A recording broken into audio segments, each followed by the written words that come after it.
قال لم أكن لأسجد لبشر خلقته من صلصال من حمأ مسنون قال فاخرج منها فإنك رجيم وإن عليك اللعنة إلى يوم الدين قال رب فانظرني إلى يوم يبعثون قال فإنك من المنذرين إلى يوم الوقت المعلوم صدق اللہ العظیم۔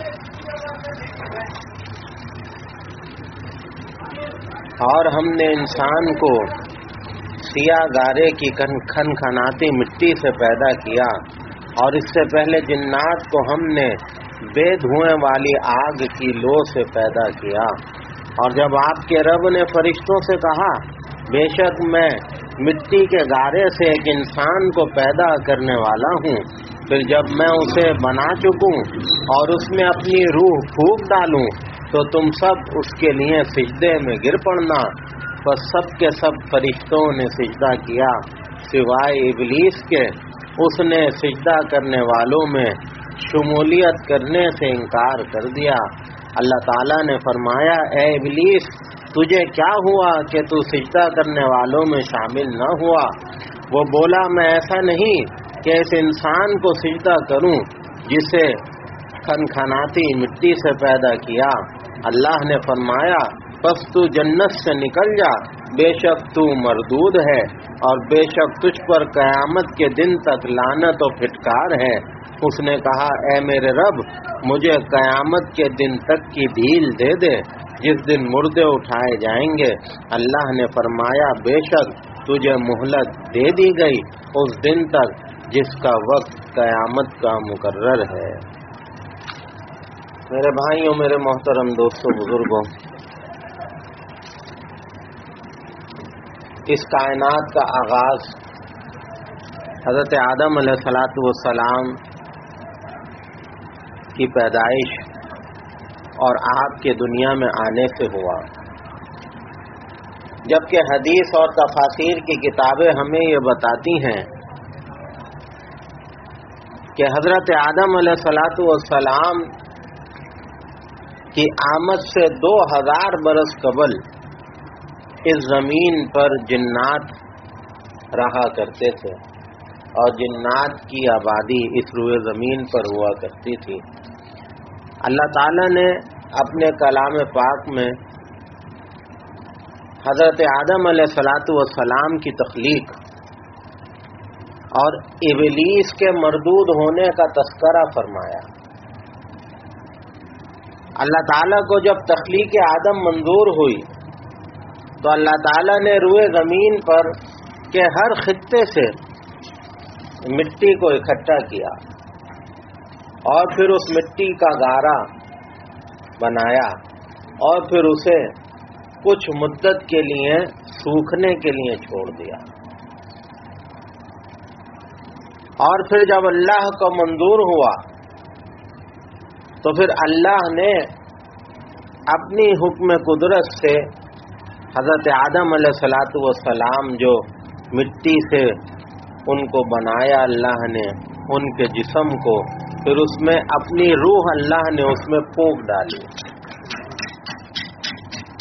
اور پھر اس وقت اللہ تعالیٰ نے فرشتوں کو حکم دیا، اور جتنے بھی حاضرین اس وقت وہاں تھے اللہ نے سب کو یہ حکم دیا کہ آدم کے لیے سجدے میں چلے جاؤ۔ تو سارے فرشتوں نے سجدہ کیا سوائے ابلیس کے، اور ابلیس نے اپنی عقل و فہم، اپنی عقل و دانش کے مطابق، اپنی عقل پر قیاس کر کے جب اللہ نے پوچھا کہ اے ابلیس تو نے ہمارے حکم کو پورا کیوں نہ کیا، کہنے لگا کہ پروردگار میں آگ سے بنا ہوں، آدم مٹی سے بنے ہیں، آگ کا کام ہے بلند ہونا، مٹی کا کام ہے پیروں میں آ کے رندنا۔ ایسے ہی ہے نا، آگ جب لگتی ہے تو اس کی لپٹیں کیسی بلند ہوتی ہیں، خطرناک آگ لگ جائے، اللہ معاف کرے، آگ کے شعلے بلند ہو رہے ہوتے. تو آگ کا کام ہے بلندی، مٹی کا کام ہے پیروں کے نیچے آنا. تو میں افضل ہوں، تو میں اسے سجدہ کیسے کروں؟ میرے بھائیوں، دوستوں، بزرگوں، یہ شیطان نے اپنے عقل اور فہم اور سمجھ کے حساب سے اللہ کو جواب دے ڈالا. حالانکہ بات یہ ہے کہ ایک مخلوق ہے خاکی، یعنی جو خاک سے بنی. وہ کون؟ ہم اور آپ، حضرت آدم علیہ السلام. یہ خاکی مخلوق ہے. ایک مخلوق ہے نوری، جسے اللہ نے نور سے بنایا. وہ کون ہے؟ وہ اللہ کے فرشتے. اور ایک مخلوق ہے ناری، جو اللہ نے آگ سے بنائی. وہ کون ہے؟ وہ جنات، شیاطین. یہ آگ سے بنے. تو تین مخلوقات ہیں، ایک خاکی ہے، ایک نوری ہے اور ایک ناری ہے. ترتیب اللہ کی یہ ہے کہ جو ناری مخلوق ہے، یعنی آگ سے بنے ہوئے جنات ہیں، ان پر نوری مخلوق کو 4 درجے فضیلت حاصل ہے. جو نوری مخلوقات ہیں یعنی فرشتے ہیں، وہ جنات کے مقابلے میں 4 درجہ گنا فضیلت رکھتے ہیں اللہ کی بارگاہ. اور اس نوری مخلوق سے جو خاکی مخلوق ہے، یہ اللہ کے نزدیک اس نوری مخلوق سے 1000 درجہ افضل ہے. اللہ نے انسانیت کو جو فضیلت بخشی ملائکہ پر، وہ کس لیے؟ کہ اللہ کے نزدیک یہ خاک سے بنا پتلا یہ نور سے بنے فرشتے سے زیادہ افضل ہے، اور 1000 گنا زیادہ اللہ کو اس کی افضلیت پسند ہے ملائکہ اور فرشتوں کے مقابلے. اب سمجھنے کی بات ابلیس کے لیے یہ تھی کہ جب مجھ سے بلند درجے کی جو مخلوق ہے نوری فرشتے، جب وہ اللہ کے حکم پہ جھک گئے تو مجھے تو ویسے ہی جھک جانا چاہیے. میں تو ان فرشتوں کے مقابلے میں کم درجے کی مخلوق ہوں. لیکن اس نے ایسا نہ سوچا اور غرور و تکبر کر بیٹھا، اللہ کے حکم کی خلاف ورزی کر بیٹھا. میرے بھائیوں، دوستوں، بزرگوں، مولانا جلال الدین رومی رحمت اللہ علیہ اپنی مثنوی میں بڑے واقعات کو نقل فرمایا اور مثال کے ذریعے سے امت کو بہت ساری باتیں سمجھائیں. فرمایا کہ دیکھو، محمود غزنوی اور ایاس کے قصے کو یاد رکھ لو. جو محمود غزنوی بادشاہ ہے اور ایاز جو ہے وہ ایک لڑکا ہے، نوعمر لڑکا ہے، اور اس کے کیبنٹ کے وزیر کا بیٹا ہے.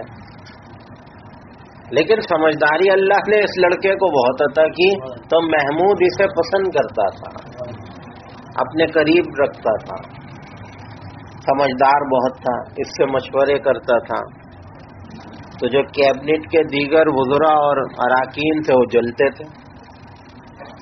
گاہے بگاہے وہ بادشاہ سے کہتے تھے، حضور والا، اتنے بڑے بڑے لوگوں کی موجودگی میں اس نوعمر لڑکے کی کیا ضرورت ہے؟ تو محمود غزنوی کہتے، بھائی جو ہم جانتے ہیں وہ تم تھوڑی جانتے ہو. اس کو اگر ہم نے یہاں اپنی کابینہ میں جگہ دی ہے تو کوئی تو وجہ ہوگی، کوئی تو حکمت ہوگی. ایک دن محمود غزنوی نے سب کو سبق سکھانے کے لیے ایاس نے کہا کہ جا بھائی ایک ہتھوڑا لے کر آ بہت بڑا، اور کوئی بڑی پتھر کی سل لے کر آ. اس نے حکم پورا کر دیا. محمود غزنوی نے ساری کیبنٹ کو جمع کر لیا اور اپنے خزانے سے ایک قیمتی ہیرا منگایا، اور اپنے وزیر اعظم کو کہا کہ یہ ہتھوڑا ہے، یہ پتھر کی سل ہے، یہ قیمتی ہیرا ہے، ذرا اس ہتھوڑے سے اس کے چورے چورے تو کر دو، اس ہیرے کو چکنا چور کر دو، توڑ ڈالو. وزیر اعظم کہنے لگا، حضور والا اتنا قیمتی ہیرا ہے، بھلا یہ اس قابل تھوڑی ہے کہ ہتھوڑا مار کے اس کو توڑ دیا جائے، اس کے ٹکڑے کر دیے جائے. یہ کام مجھ سے تو نہیں ہو سکتا.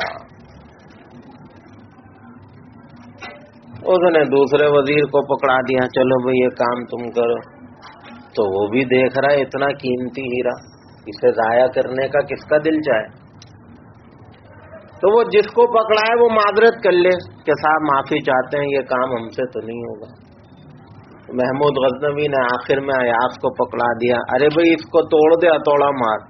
اس نے کچھ بھی نہیں سوچا، دھڑام سے ہتھوڑا مارا اور ہیرے کے ٹکڑے ٹکڑے کر دیے۔ اب لوگ ایک دوسرے کو دیکھ رہے ہیں، باتیں بنا رہے ہیں، دیکھو آج اس کی شامت آ گئی۔ بادشاہ کے خزانے کا اتنا قیمتی ہیرا جو اس کے تاج میں سجنے کے قابل تھا، اس نے ہتھوڑا مار کے توڑ دیا۔ محمود غزنوی نے کیبنٹ کے سارے وزیروں کو اور اراکین کو کہا، دیکھو یہ فرق ہے تم میں اور ایاز میں، تمہارے نزدیک اس ہیرے کی قیمت ہے، ایاز کے نزدیک مالک کے حکم کی قیمت ہے۔ بات آئی سمجھ میں؟ تو محمود نے پوچھا ایاز سے، یہ کیا کیا، اتنا قیمتی ہیرا توڑ ڈالا؟ کہنے لگا، جی آپ کے حکم سے زیادہ قیمتی یہ ہیرا نہیں ہے، آپ کا حکم اس کی ہیرے سے زیادہ قیمتی ہے۔ تو بس مولانا جلال الدین رومی رحمت اللہ علیہ فرماتے ہیں کہ کاش ابلیس بھی اگر یہ بات سمجھ لیتا کہ بھئی میں کیا اور میری تخلیق کیا، اللہ کا حکم سب سے زیادہ قیمتی ہے۔ جب اللہ کا حکم آ گیا سجدے میں جا پڑو، تو اب چلے جاتے سجدے میں۔ تو اگر ابلیس یہ بات سمجھ لیتا تو یوں مردود نہ ہوتا۔